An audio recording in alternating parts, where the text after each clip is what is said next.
ọ̀tọ̀ nífẹ̀ ẹlẹ́yẹlé ọ̀tọ̀ nífẹ̀ àwòdì òkè ìfẹ́ àwádìífẹ́ ẹlẹ́yẹlé ẹ̀yẹyẹ.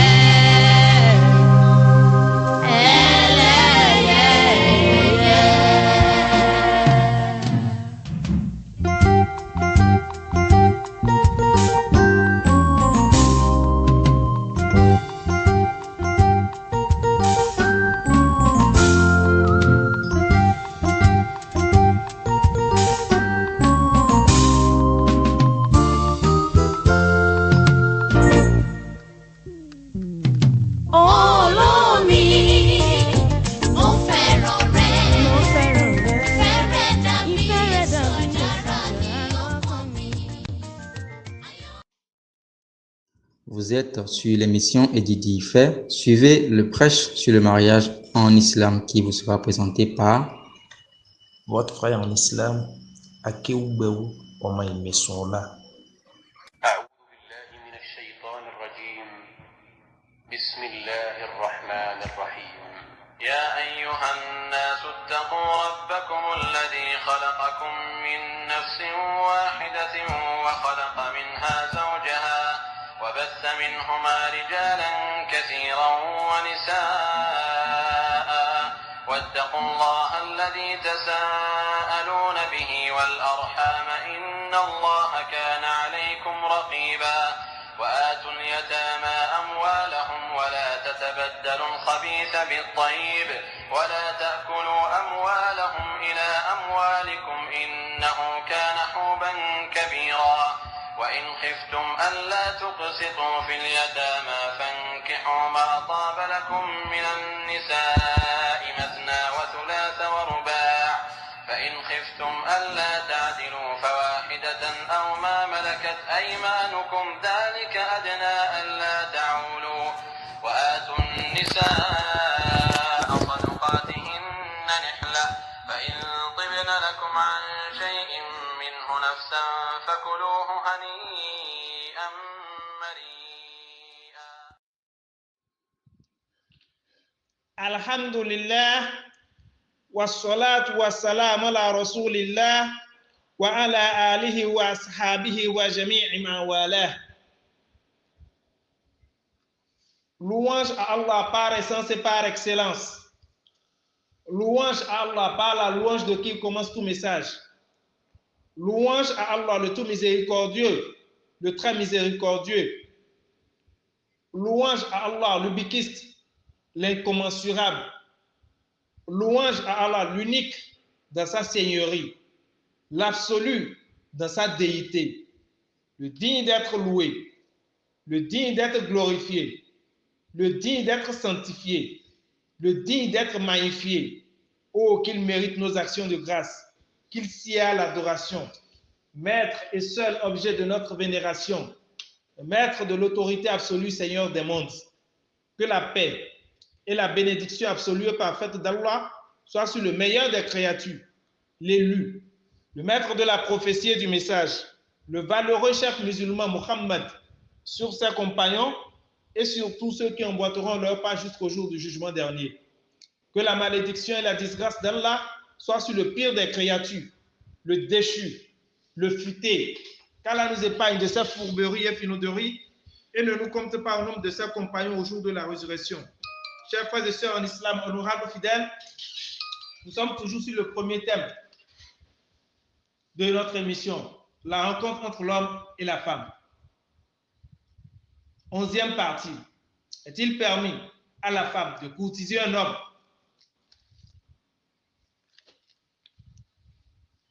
Chers frères et sœurs en islam, honorables fidèles, en islam, comme dans toute autre religion, et depuis que le monde est monde, c'est l'homme qui courtise la femme.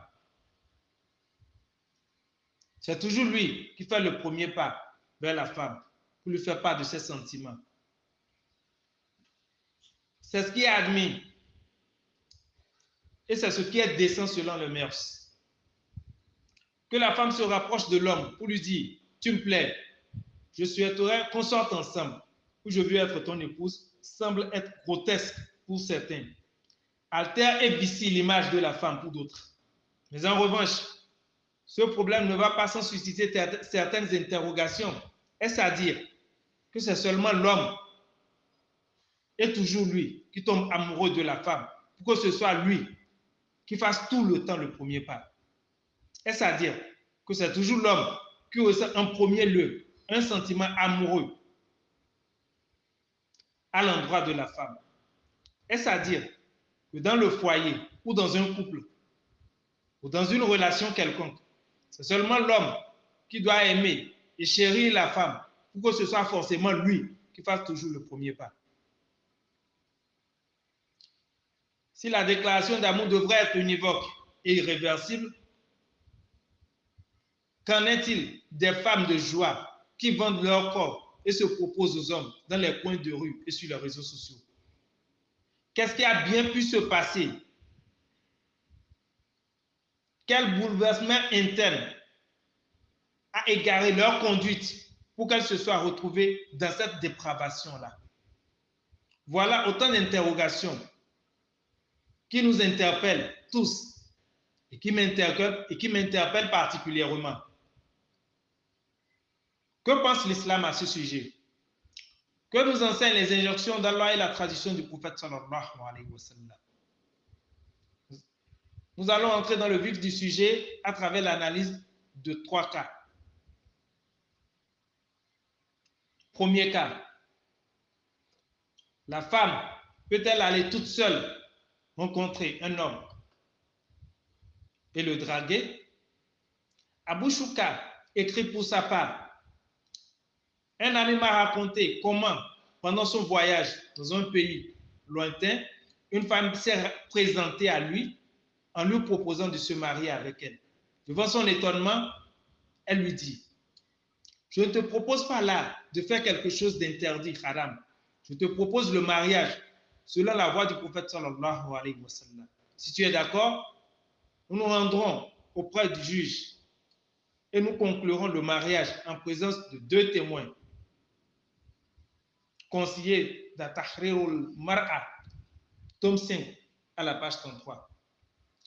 Par ailleurs, Sa'ad bin San rapporte: une femme était venue se proposer en mariage au prophète sallallahu alayhi wa sallam en présence de certains de ses compagnons.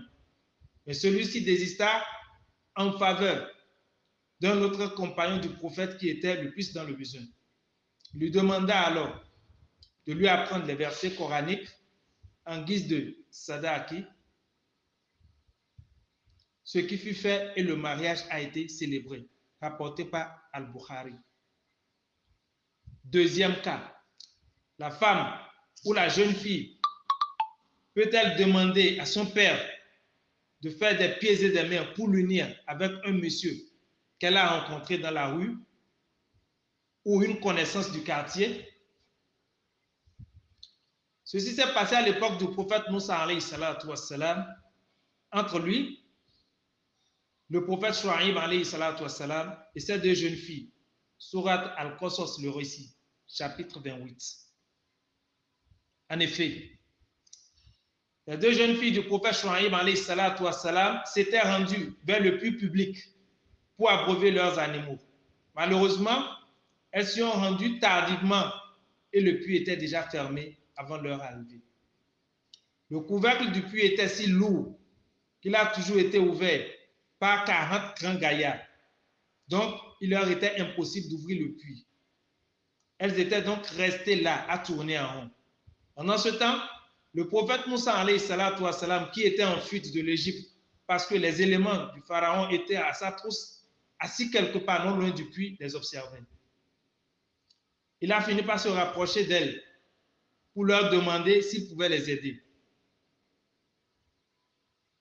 Elles acquiesçaient et lui posaient leurs problèmes d'un seul coup. Le prophète Moussa ouvrit le couvercle du puits tout seul et les aida à abreuver leurs bêtes.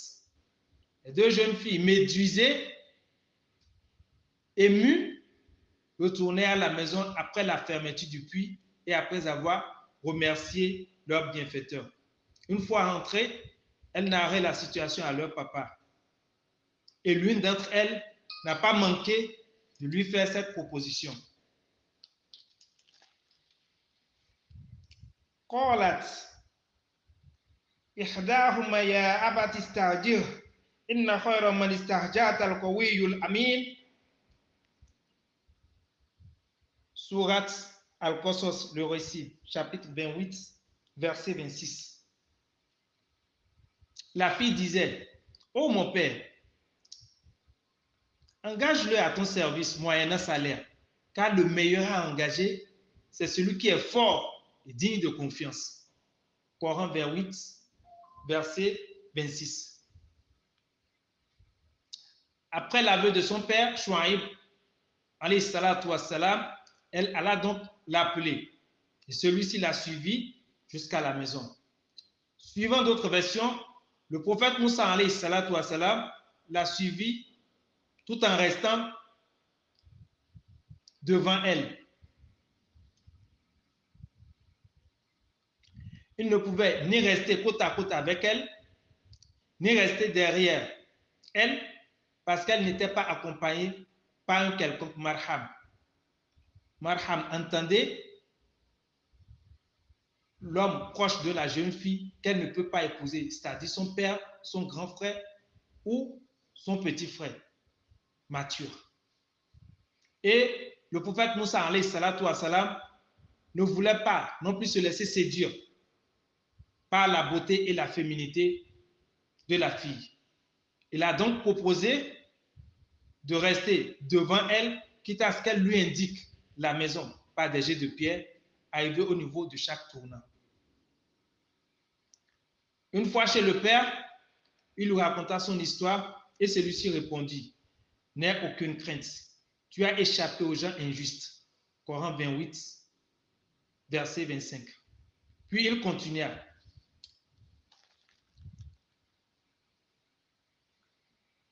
قال إني أريد أن أنكحك إحدى ابنتين هاتين على أن تأجرني 8 حجاج فإن أتممت 10 فمن عندك وما أريد أن أشق عليك ستجدوني إن شاء الله من الصالحين.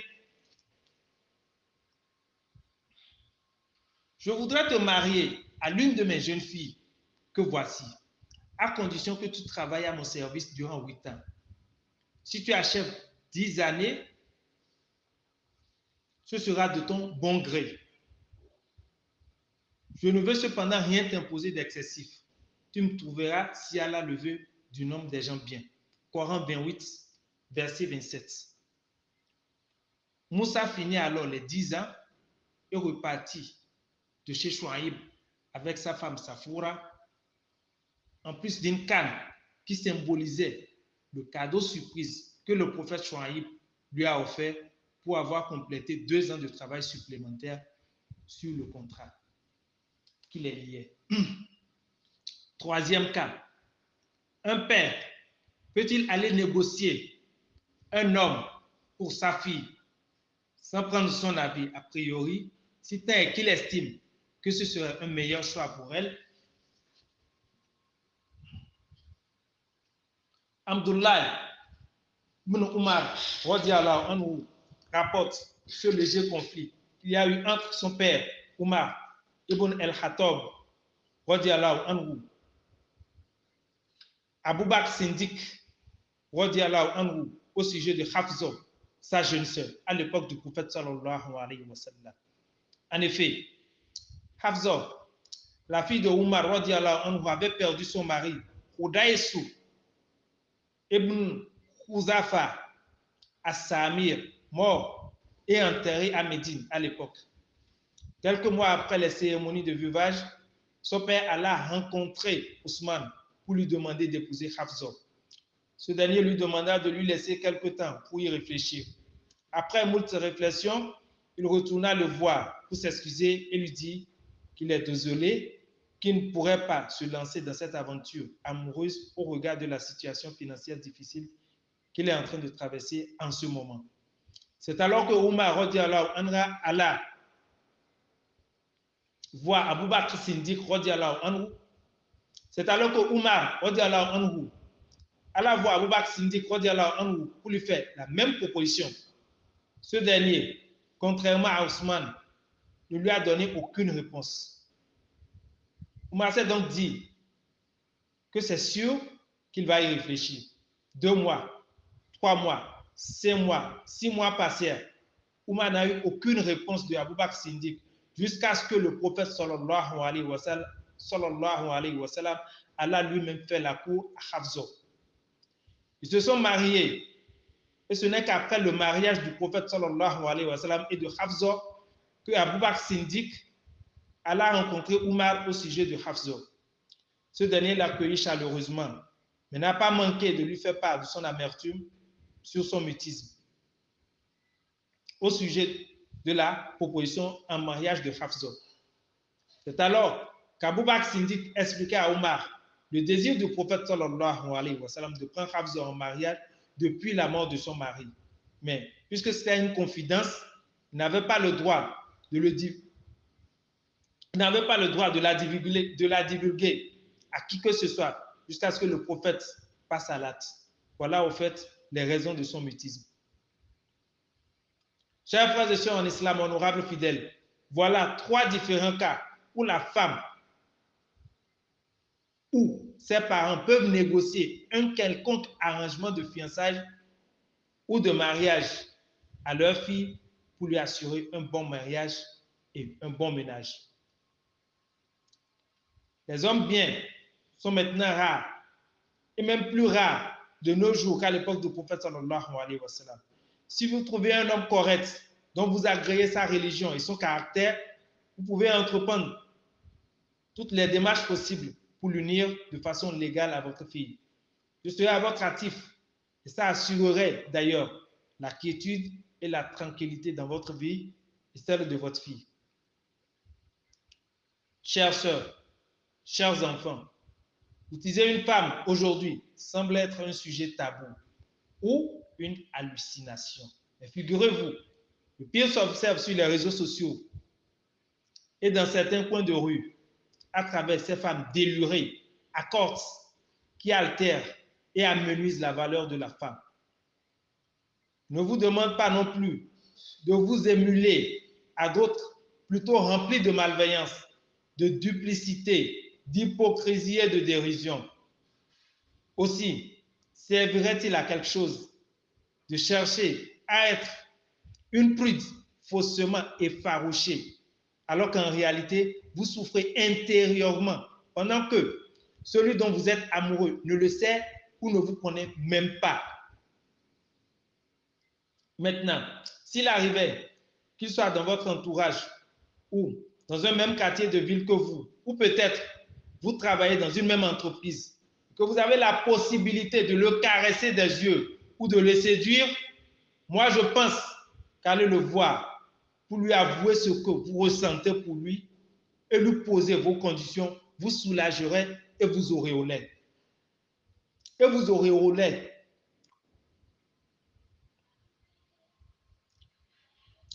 Moi, je pense qu'aller le voir pour lui avouer ce que vous ressentez pour lui et lui poser vos conditions vous soulagerait et vous auréolerait. Je vous l'éclaircis à travers 2 arguments.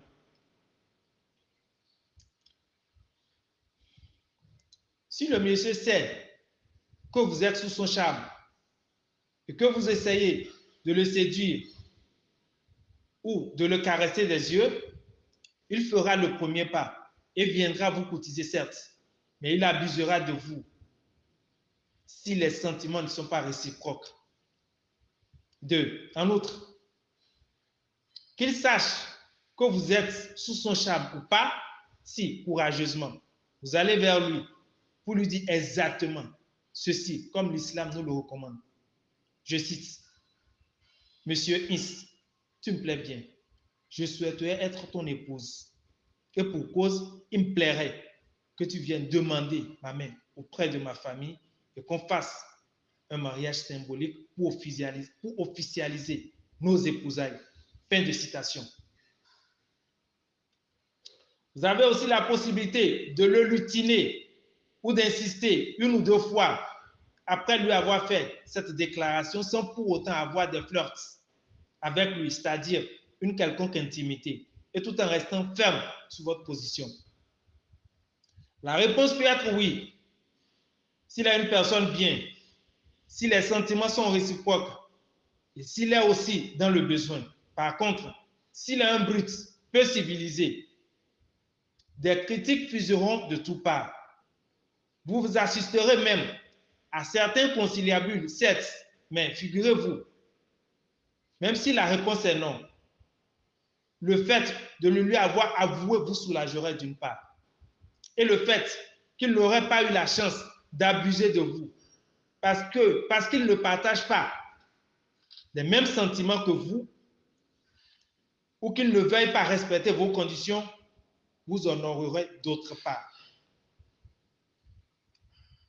Vous les parents qui êtes à l'écoute de cette émission et dont vos filles se retrouvent dans ce genre de conditions, ne les laissez surtout pas toutes seules.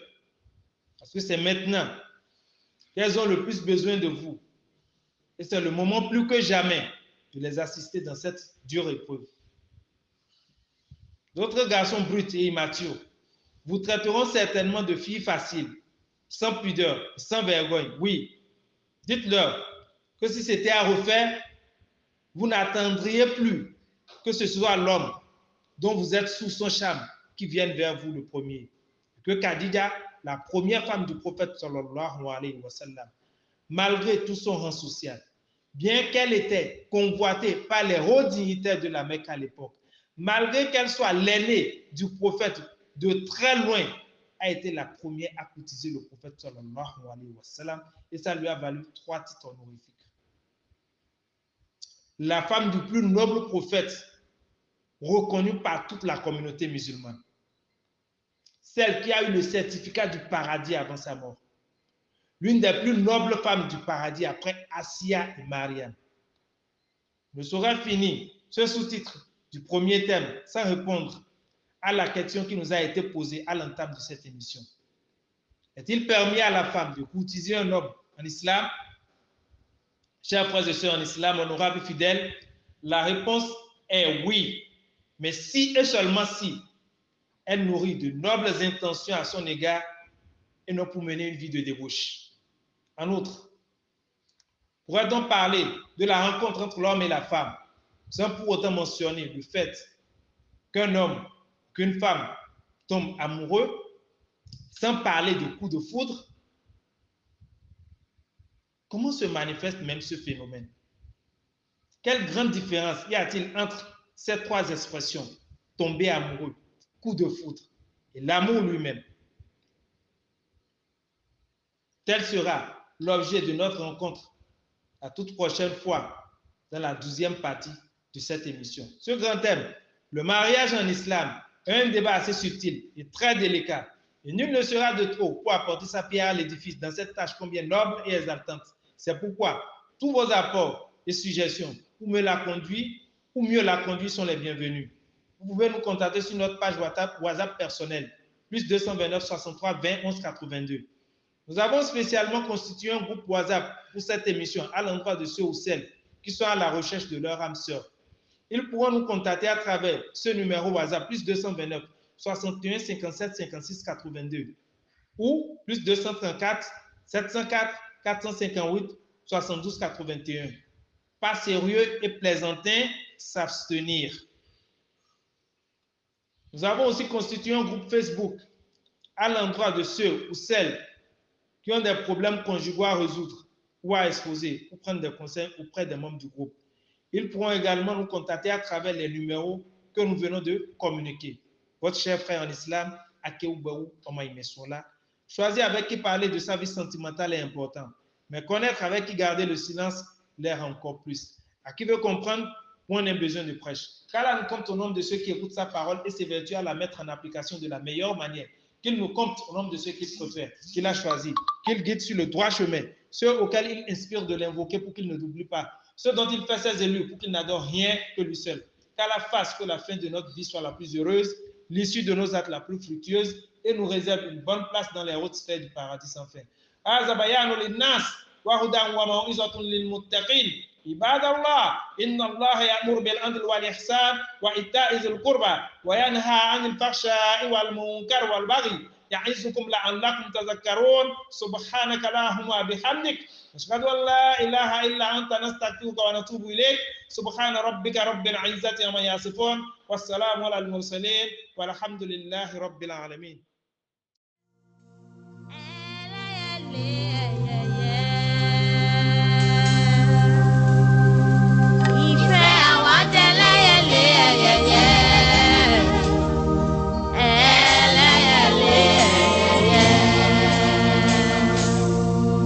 Ọ̀tọ̀ nífẹ̀ẹ́